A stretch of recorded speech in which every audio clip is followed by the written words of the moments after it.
আসসালামু আলাইকুম। আমি আর আমার চাচাতো ভাই আজকে একটি কাজের উদ্দেশ্যে রওনা হলাম। রওনা হওয়ার পথে আমাদের দুপুরের খানা এইখান থেকে খেয়ে নিলাম। এই এলাকাটির নাম মূলত কি আমি সঠিক বলতে পারতেছি না। আমরা যাওয়ার সময় অনেক সুন্দর, সুন্দর দৃশ্য এবং অনেক নদী এবং অনেক বিল আমরা দেখতে পেরেছি। আপনারা যেটা দেখতে পারছেন এই নদীটির নাম চিতই নদী। আমি এই ১ম এমন আনকমন নাম শুনলাম নদীর।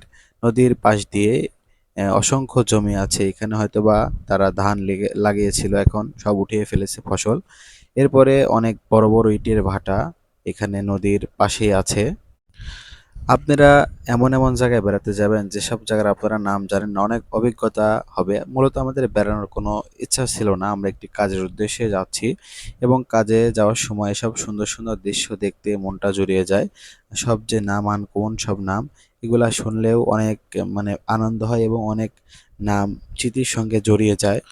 চিতি কিন্তু আসলে হঠাৎ করে হয়, মূলত কেউ ইচ্ছা করে চিতি বানাতে পারে না। অনেক জিনিস মানুষের ভালো লেগে যায় এবং অনেক জিনিস না চাইতেই মানুষের কাছে চলে আসে। এরকম আমাদের বেড়ানোর কিন্তু ইচ্ছা ছিল না, আমরা মূলত একটি কাজের উদ্দেশ্যে গেলাম কিন্তু অনেক সুন্দর সুন্দর দৃশ্য দেখতে পেলাম, এই জন্য আলহামদুলিল্লাহ। এবং আমার জীবনের ফার্স্ট আমি চলে আসলাম চলন বিলে আসার পরে রাস্তার যে অবস্থা খারাপ, আমি এরকম খারাপ রাস্তায় হয়তোবা জন্মের পর থেকে এত খারাপ রাস্তায় আমি চলি নাই। মানে ইটের রাস্তা এত পরিমাণ ভাঙা, ভালোভাবে দেখাতেই পারলাম না ভিডিওতে, ধরে রাখতেই কষ্ট হচ্ছিল, গাড়ির ভিতরে ধরে বসবো যে অনেক কষ্ট হচ্ছিল। এখানে অবশ্যই আপনারা চেনেন এই চরণ বিলের নাম, আপনারা অবশ্যই শুনেছেন কিন্তু আমি প্রথম আসলাম, এই জন্য আপনাদেরকে বললাম।